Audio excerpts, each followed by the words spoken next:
오늘은 성탄절입니다. 오늘 성탄절이고 기쁜 날인데 우리가 지난 한 해를 이렇게 돌아보면 우리가 마냥 이렇게 기뻐할 수만은 없는 여러 사건들이 우리 사회 가운데에 있었던 것 같습니다. 올 여름에는 특별히 집중호우가 좀 심했던 한 해였던 것 같습니다. 큰 피해가 따랐고 삶의 터전을 순식간에 잃어버린 이재민부터 안타깝게 목숨을 잃은 희생자들도 있었습니다. 그 중에 한 비극적인 사건이 오송역 근처에 궁평 2 지하차도에서 있었던 사건이죠. 여러분들도 기억하실 겁니다. 그곳은 사람들이 평소에 출퇴근하며 지나던 길이었고 가족들을 태우고 기차역으로 향하던 익숙한 길이었습니다. 그날의 참사도 참 사연이 많았습니다. 청소일을 하기 위해 이른 새벽부터 서두르신 어머니, 그리고 또 시험을 치르기 위해 처남을 기차역까지 배웅하고 출근길에 올랐던 다정한 매형, 또 베테랑 운전사 747번 버스 기사님도 평소 노선 중에 물이 차 올라서 우회로를 찾아 그 궁평 2 지하차도로 진입을 했었습니다. 그 길을 지나던 그 누구도 그 인접한 저수지에 뚝이 터진 것을 몰랐었죠. 사람들이 차도 안에 갇히자 화물차 운전기사였던 유병조 씨는 물이 차서 시동이 꺼져버린 그 버스를 뒤에서 힘껏 밀어보았습니다.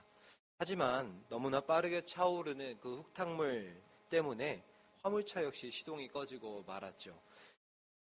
그렇게 물이 차오르자 화물차 지붕으로 살아야겠다는 일념하에 올라갔던 그 유병조 씨는 지하차도의 높은 난간을 붙잡으려는 순간 자동차 사이드미러를 간절하게 붙들고 있는, 힘겹게 버티고 있는 20대 여성을 발견했습니다. 버스에서 탈출해 물살에 떠밀려온 한 여성이었습니다. 물살이 거세서 그 여성을 건져 올리기가 쉽지 않았다고 합니다. 그래도 안간힘을 쓰던 유병조 씨가 점점 지쳐가자 아가씨가 이렇게 말했답니다. 아저씨, 이제 손을 좀 놓으세요 라고 말이죠. 저도 이제 버틸 힘이 없네요 라고 말했다는 겁니다. 세상에 그게 가능한 말일까요?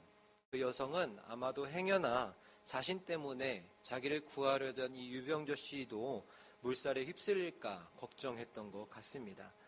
그럼에도 불구하고 필사적으로 힘을 모았던 유병조 씨는 마지막 힘을 모아서 그녀를 놓지 않고 끌어올려 그의 생명을 구했습니다. 정말 많은 사람들이 희생을 당한 끔찍한 참사였지만 그 생사의 기로 속에서 선 그 긴박한 상황 속에서도 서로의 생명을 살피던 두 사람의 사연은 너무나 귀한 이야기였습니다.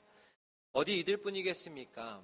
어떤 화재 현장에서는 화재 대피를 안내하던 경찰과 보행기를 의지해 걷느라 대피가 어려웠던 할머니의 대화가 오고 갔는데요. 할머니는 나는 못 걸어요. 얼른 젊은이부터 피해요 라고 말했답니다. 하지만 경찰관은 그 암흑 속에서도 연기가 피어오르는 그 상황 속에서도 포기하지 않고 얼른 업히시라고 했다는 겁니다. 모두가 질식할 듯한 그런 상황 속에서 정말 산소처럼 공급된 사연들입니다. 어쩌면 지금 이 땅에 필요한 사람은 비일상적인 영웅이 아닐지도 모릅니다. 어떤 영화에 나타나는 히어로들이 아닐지도 모릅니다. 오히려 성실한 삶 속에서 내 이웃만큼은, 지금 내 옆에서 숨쉬는 사람만큼은 죽지 않도록 필사적인 힘을 내는 일상의 영웅이 우리에게 필요한 것일지도 모르겠습니다. 오늘 본문에도 우리의 일상 가운데 들어오신, 삶의 자리에 찾아오신 존재가 보입니다. 바로 우리를 살리러 사람의 모습으로 이 땅에 오신 예수 그리스도입니다. 예수님의 탄생 이야기는 사복음서 중에 마태복음과 누가복음에만 등장합니다. 그리고 이 두 이야기를 비교해 봤을 때 각각의 특징이 있습니다. 마태복음에는 예수께서 다윗의 자손임을 강조하면서 하나님께서 택하신 백성을 통해 언약을 이루어 가시는 과정을 중점적으로 다루고 있습니다. 아무래도 이 마태복음이라는 책이 유대인을 위한 복음서였기 때문에 그랬던 것 같습니다. 그리고 오늘 본문인 누가복음에서는 당대의 어떤 역사적 사실과 시대적 배경을 설명하면서 시작하는데요. 이 또한 누가복음의 주 독자가 이방인임을 고려해서 그것을 토대로, 역사적 사실을 토대로 복음을 전하고 있는 것을 보게 되죠. 그들이 복음을 쉽게 이해하기 위해서 예수님의 탄생 기사를 역사적 사실과 함께 설명하고 있는 것을 보게 됩니다. 여기서부터 이 복음의 시작에서부터 하나님께서 얼마나 사려 깊으신 분인가를 다시 한번 깨닫게 됩니다. 신이신 하나님께서 인간으로 오신 것도 모자라 후대의 여러 부류의 사람들이 하나님의 복음에 쉽게 다가갈 수 있도록 사복음서를 주셨으니 말입니다. 다시 오늘 본문의 이야기로 돌아옵시다. 누가의 기록에 따르면 예수님께서 탄생하던 그 당시는 로마의 초대 황제 아구스도가 통치하던 기간이었습니다. 그 당시에 로마는 굉장히 평화로웠습니다. 로마의 평화, 팍스 로마나라고 불릴 정도로 세속적인 번영과 안녕이 충만했던 시기였습니다. 속국들을 그렇게 많이 다스리고 있던 로마 제국이었죠. 국가의 변방의 수비도 견고했고요. 국내의 치안도 확립되어서 교통, 물자의 교류도 활발했습니다. 이처럼 로마는 불편할 것이 하나 없는 점점 번성해져가는 정말 강력한 제국이었습니다. 그리고 당시에 오늘 본문에 나타나는 인구조사의 내용이 나옵니다. 아구스도는 로마 제국 곳곳에 인구조사를 명령했습니다. 그가 인구조사를 명령했던 이유는 철저한 세금을 징수하고 또 군사 물자와 또 여러 가지 공공 정책을 이루기 위해서 그 인구조사를 진행했던 것이죠. 그리고 예수님이 탄생하던 시기에도 그 인구조사가 이루어졌습니다. 로마의 속국이었던 유다는 아구스도 황제의 명을 따라서 호구조사를 실시했던 것이죠.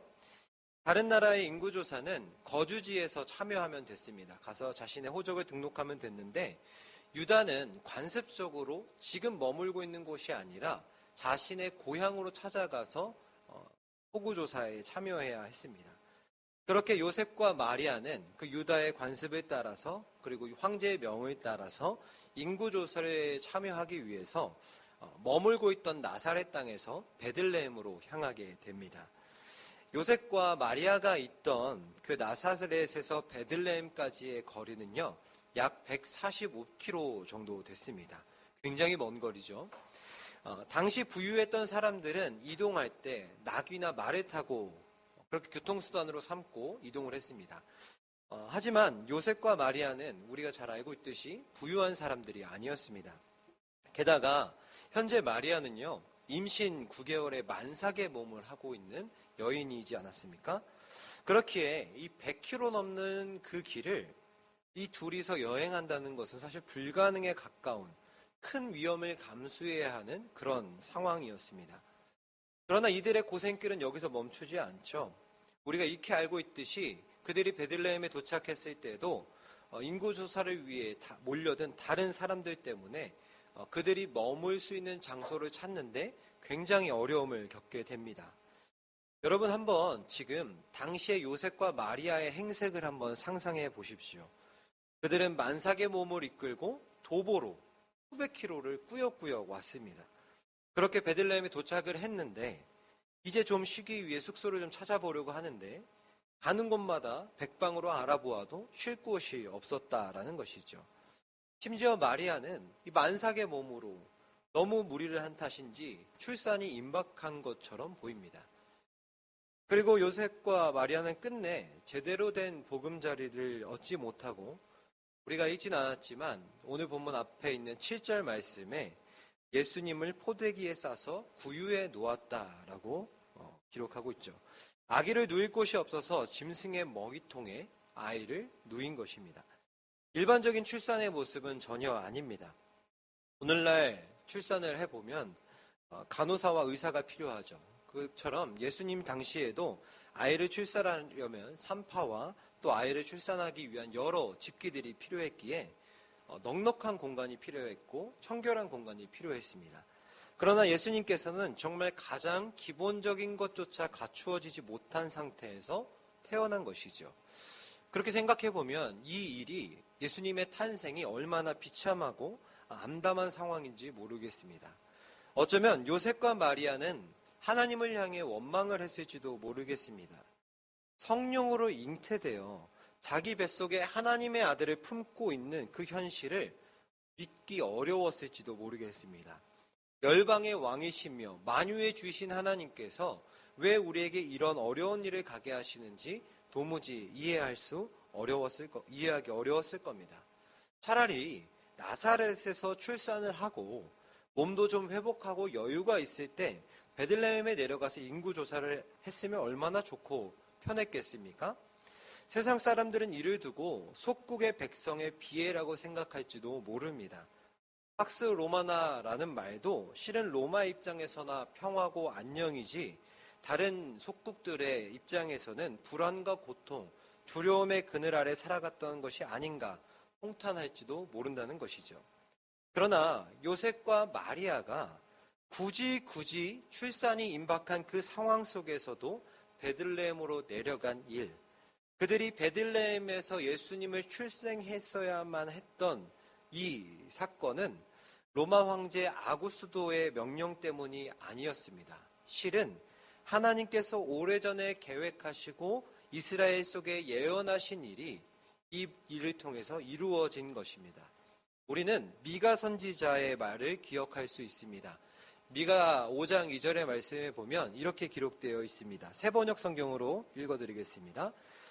그러나 너 베들레헴 에브라다야, 너는 유다의 여러 족속의 가운데에서 작은 족속이지만 이스라엘을 다스릴 자가 내게서 내게로 나올 것이다. 그의 기원은 아득한 옛날 태초에까지 거슬러 올라간다 라고 기록하고 있습니다. 그렇습니다. 비록 우리의 눈에는 또 사람들의 눈에는 요셉과 마리아가 세상의 풍파에 휩쓸려 베들레헴까지 내려가는 고생을 한 것처럼 보이지만 실은 역사의 그 흐름 이면에 하나님께서 적극적으로 하나님의 사역을 이루어 가시고 있음을 우리는 발견할 수 있게 되는 것이죠. 세상 사람들에게는 황제 아구스도가 만들어낸 팍스 로마나가 큰 기쁨이었을지 모르겠지만 하나님께서는 그것과 비교할 수 없는 위대한 기쁨을 은밀하게 이루어가고 계셨던 것입니다. 저와 여러분이 이런 하나님의 일을 발견할 수 있는 영적인 안목이 있게 되기를 바랍니다. 우리에게는 사람의 일이 아니라 하나님의 일하심을 볼 수 있는 영적 안목이 필요합니다. 영적 안목은요, 어떻게 가질 수 있는 것이냐 하면 말씀이 가리키는 것을 주목할 때 우리가 갖게 되는 안목입니다. 여러분들 그런 경험 하셨을지 모르겠습니다. 강아지에게 무언가를 이렇게 가리키면 똑똑한 강아지들은 가리키는 것을 보고 글로 쫓아갑니다. 그런데 조금 그런 강아지들은 가리키는 손을 주목하는 것을 보게 됩니다. 실망스러운 순간인 것이죠. 하지만 비단 강아지만의 이야기는 아닌 것 같습니다. 우리도 가끔 그런 실수를 합니다. 특히 오늘 본문을 읽으면서 어떤 사람들은 말씀이 가리키고자 하는 것은 발견하지 못하는 것 같습니다. 이 말씀이 성탄 때마다 들은 너무나 익숙한 말씀, 성극을 통해서 수도 없이 본 이야기이기 때문에 그 이야기의 진가를 잘 모르는 것 같습니다. 가령 오늘 본문에 나타난 그 누가복음 2장에 3번이나 등장하는 단어가 있는데요. 그것이 무엇이냐면 구유입니다. 구유에 대해서 그것이 의미하는 바가 여러분은 무엇이라고 생각하십니까? 한 장에 같은 단어가 3번이나 등장하고 반복된다면 저자가 모종의 목적을 가지고 썼다는 것을 우리는 유념해야 합니다. 오늘 본문에 등장하는 말 구유는 역사를 통틀어 가장 유명한 여물통입니다. 여러 성화에도 구유가 등장하죠. 어떤 교회들은 심지어 성탄 시즌이 되면 교회 한켠에 말구유를 장식해놓고 그 곁에 가축까지 함께 이렇게 장식을 하는 것을 보게 됩니다. 구유가 있었으니까 그 구유에서 밥을 먹던 짐승들도 있을 것이라 지레 짐작하고 그렇게 했던 것이죠. 그러나 여러분 오늘 본문 한번 살펴보십시오. 가축이 등장하는지 안 등장하는지. 요셉과 마리아는 제가 아까도 말씀드렸듯이 먼 길을 이동했지만 그들이 가축을 타고 오지도 않았습니다. 또 오늘 본문에 나타난 목자들도 가축을 데리고 오지 않았습니다. 구유가 가리키는 것이 아니라 구유 자체에 몰입하게 될 때 우리는 그런 실수를 가축이 있었을 것이다라고 짐작하게 되는 실수를 범하게 되는 것이죠. 오늘 본문 바로 직전인 7절에 기록된 여관에 들어갈 곳이 없었다라는 대목도 마찬가지입니다. 우리가 흔히 생각하는 지금 이 본문의 장면은 요셉과 마리아가 지친 몸을 이끌고 여러 집을 돌아다니며 여러 여관을 돌아다니면서 문을 두드리고 방 있습니까? 그러면 여관 주인이 방 다 찼습니다. 가축이 있는 외양간은 있는데 괜찮겠냐고 묻는 장면이 아닙니까? 그런데요, 사실 여기서 여관이라고 번역된 이 카탈리마라는 장소는요, 오늘날의 여관과는 너무나 성격이 다릅니다. 이곳은 상업적인 목적을 가지고 운영하는 여관이 아닙니다. 여러 개의 방이 있어서 방이 가득 차면 손님을 못 받고 아니면 받는 곳이 아닙니다. 카탈리마의 본뜻은요, 그저 머무를 장소입니다. 머무를 장소. 당대에는 유대인들은 환대를 중요시하는 문화가 있었습니다. 아브라함도 환대했고 룻도 환대하는 그런 문화가 있었었죠. 그런 환대를 중요시하던 문화가 있던 고대 지역의 그 가옥에는 각 가정마다 여관이 아니더라도 객들이 머무를 수 있는 공간을 마련했다고 합니다. 그래서 1세기에 지어진 고대 이스라엘의 전통 가옥들을 보면 대부분 2층으로 지어져 있습니다. 그래서 2층은 집주인의 그 침실이 있었고 1층에는 짐승이 있는 사람들은 그곳에서 가축을 기르고 또 짐승을 기르지 않는 사람들은 주변에 지나다니는 객들이 언제든 머물 수 있도록 그 공간을 내주었다라는 것이죠.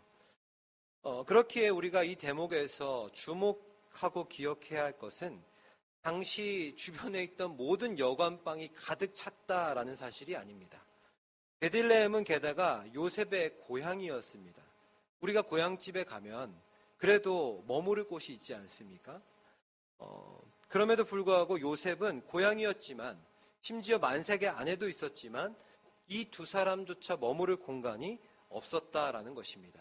그만큼 열악한 환경에 이 두 사람이 놓여져 있다는 그 사실에 우리는 주목을 해야 한다는 것이죠. 우리가 그렇지 않고 구유나 여관방이 가득 찼다라는 그 사건에 주목할 때 그 사건이 가리키는 진짜 의미를 발견하지 못하게 된다는 것이죠. 그렇게 되면 우리는 물건 대신에 물건을 가리키는 손가락을 바라보는 강아지와 같은 실수를 하게 되는 것이죠. 그렇다면 오늘 본문에서 구유가 3번이나 등장하고 있는 이유는 무엇일까요? 이들이 이렇게도 열악한 환경에 놓여진 연유는 도대체 무엇일까요? 12절에서는 구유에 뉘어있는 아기가 목자들에게 주는 표적, 징조다라고 말합니다. 그 징조가 사인이 담겨져 있는 것이 구유다라는 것이죠. 그리고 그 구유에 하나님의 표적이 있었다라는 것입니다. 이 표적을 의미하는 세메이온이라는 단어는요, 메시아의 오심이나 세상의 종말을 나타내는 데 사용되는 단어입니다. 물론 이는 굉장히 충격적인 일이죠. 구주, 구세주, 메시아, 구원자가 궁전의 안락한 침대도 아니고 부잣집에 태어난 것도 아니고 그렇다고 모든 것이 갖추어져 있는 여관방도 아니고 한 아기가 겨우 누울 수 있는 곳에 있다니 말입니다. 그래서 어쩌면 12절에 기록된 천사의 말은 다윗의 후손이며 만왕의 왕으로 오실 메시아에 대한 기대와 일치되지 않는 면이 있습니다. 그러나 우리는 여기서 오히려 머무를 곳이 없어 구유에 누이신 예수님의 모습을 통해 우리에게 찾아오신 메시아는 세상의 왕, 오늘 본문에 등장했던 아구스도와 같은 통치자같이 세상에 군림하는 존재가 아니라 오히려 낮은 곳에 오셔서 모든 사람을 섬기는 종의 모습으로 그 사명을 띠고 우리에게 오셨음을 보여주는 상징적인 의미가 있는 것이라는 것을 발견할 수 있습니다. 여러분, 예수님께서요, 정말 왕궁에서 태어났다면, 로마 황제의 왕자 중에 한 명으로 태어났다면 몇몇 사람들만 예수님을 독점했을 겁니다. 그런 메시아가 됐을 겁니다.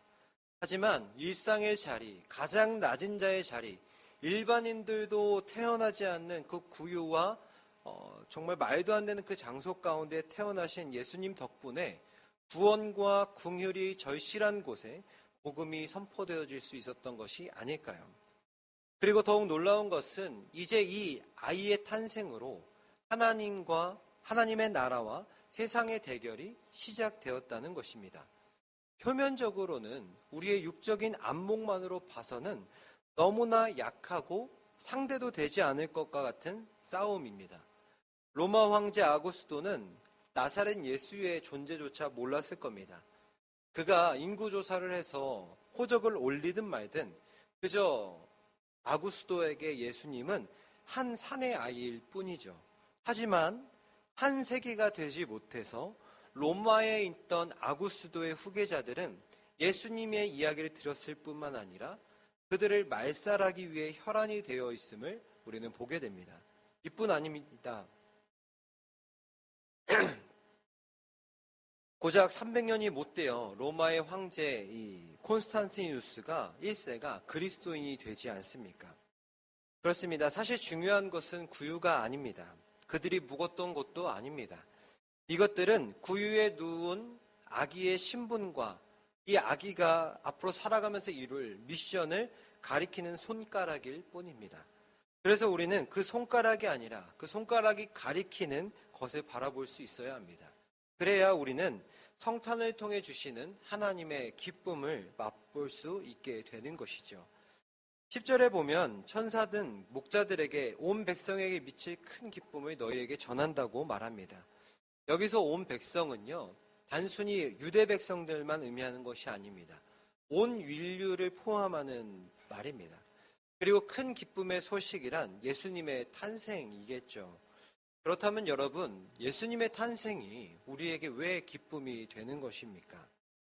첫 번째로 그리스도께서 온 인류에게 죄로부터 탈출구를 마련해 주셨기 때문입니다. 우리는 모두 죄인으로 시작했죠. 죄는 하나님과의 관계를 망치고 우리를 불행하게 만드는 것입니다. 또한 역사가 증명하듯이 과학이나 교육이나 다른 종교는요, 우리의 죄의 문제를 해결해 줄 수가 없습니다. 벗어나게 할 수가 없습니다. 그런데 예수 그리스도는 우리를 죄에서 구원하시기 위해, 죄의 진창에서 우리를 건져내시기 위해 죽으셨고 다시 사셨습니다. 그렇기에 우리는 그리스도를 믿고 그의 사랑과 용서를 받아 죄에서 자유로워질 수 있는 것이죠. 죄에서 탈출하는 문은 오직 그리스도께 있음을 믿으시길 바랍니다. 그 사랑을 믿을 때 하나님은 우리의 죄를 용서하시고 우리를 의로운 사람으로 여겨주십니다. 여전히 오늘도 우리는 죄를 짓고 더러워지지만 예수님께서 우리에게 깨끗한 옷을 다시 입혀주시기 때문에 우리의 죄를 보지 않겠다라고 선언하셨기 때문에 재판장이신 하나님께서 무죄를 선언해 주셨기 때문에 우리는 하나님 앞에 죄의 해결을 받고 하나님과의 친밀한 교제를 계속 이어갈 수 있게 된 것이죠.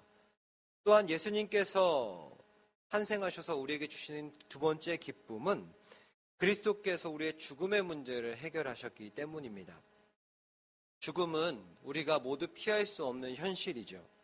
그런데 우리는 분주한 일상을 살아가다 보면 이를 잊고 살 때가 많습니다.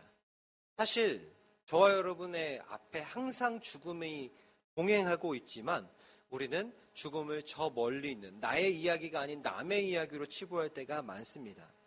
바이오 산업이 아무리 발전해도 유전공학이 아무리 놀라운 성과를 내고 있더라도 인간은 죽음을 피할 수 없다는 것이 우리가 다 동의하는 바가 아니겠습니까? 유한한 인간은 죽음을 맞이할 수밖에 없다라는 것입니다. 그런데 우리가 해결할 수 없는 이 죽음의 문제를 해결하신 분이 바로 예수님이라는 겁니다. 예수님께서 성육신하셔서 죽으시고 부활하심으로 죽음의 권세를 깨뜨리셨습니다. 그래서 이제 누구든지 예수님을 영접하고 그의 이름을 믿으면 죽음을 이길 수 있고 부활할 수 있는 소망을 품을 수 있게 되는 것이죠. 뿐만 아니라 죽음 뒤에 있는 하나님의 영원한 심판에서도 우리는 구원을 받을 수 있는 것입니다. 이는 영생을 얻게 되는 것이며 그렇기에 예수 그리스도의 탄생은 우리 모두에게 큰 기쁨의 좋은 소식인 것입니다. 그래서 우리는 이를 복음, 좋은 소식이라고 말합니다. 먼저는 우리가 이 복음으로 큰 기쁨을 만끽할 수 있게 되기를 축복합니다. 그리고 더 나아가 우리가 이 복음을 우리만 소유하는 것이 아니라 우리가 머무는 일상의 자리 가운데 흘려보낼 수 있는 우리들 되었으면 좋겠습니다. 여러분, 초대교회 때 있었던 진정한 의미의 코이노니아는요, 그냥 단순한 친목이나 교제를 위한 사귐이 아니었습니다. 복음을 위한 교제였고 하나님 나라의 확장을 위한 교제, 사귐이었습니다. 교회를 헬라어로 에클레시아라고 하죠. 하나님의 부르심을 입은 자들이라는 뜻입니다. 은혜를 입은 자들이 모여 있는 곳이 교회라는 것입니다. 우리가 복음의 은혜를 받은 자들이라면 그 은혜로 세상이 줄 수 없는 하나님의 샬롬을 누리고 살아가는 사람들이라면 우리는 이제 이 샬롬을 나누기 위해 고군분투해야 합니다. 하나님께서 성육신하여 우리에게 찾아오셔서 우리가 구원받고 우리에게 은혜가 풍성해진 것처럼 우리가 하나님의 은혜를 나눌 때 이 땅에 하나님의 사랑이 더욱 커져가기 때문입니다. 여러분, 고인물은 썩지만 힘차게 흐르는 물은 언제나 신선한 물의 상태를 유지합니다. 이처럼 하나님의 은혜를 참된 교제의 자리, 섬김의 자리, 헌신의 자리, 사귐의 자리에서 흘려보낼 때 우리는 우리에게 주신 하나님의 은혜를 날마다 새롭게 경험하게 되고 다시 그 힘으로 세상으로 나아가 넉넉히 하나님의 백성으로 살아갈 수 있는 것이 아니겠습니까? 물론 친목을 도모하고 교회 안에서 친밀해지기 위한 활동을 하는 것도 중요합니다. 그러나 우리는 거기서 만족해서는 안 됩니다.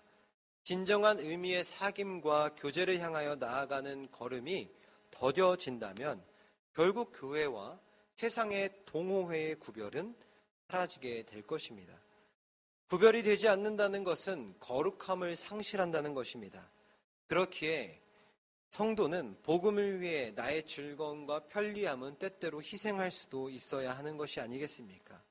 그렇기에 성도는 하나님이 세우신 교회를 위해 수고하고 헌신할 준비가 되어 있어야 합니다.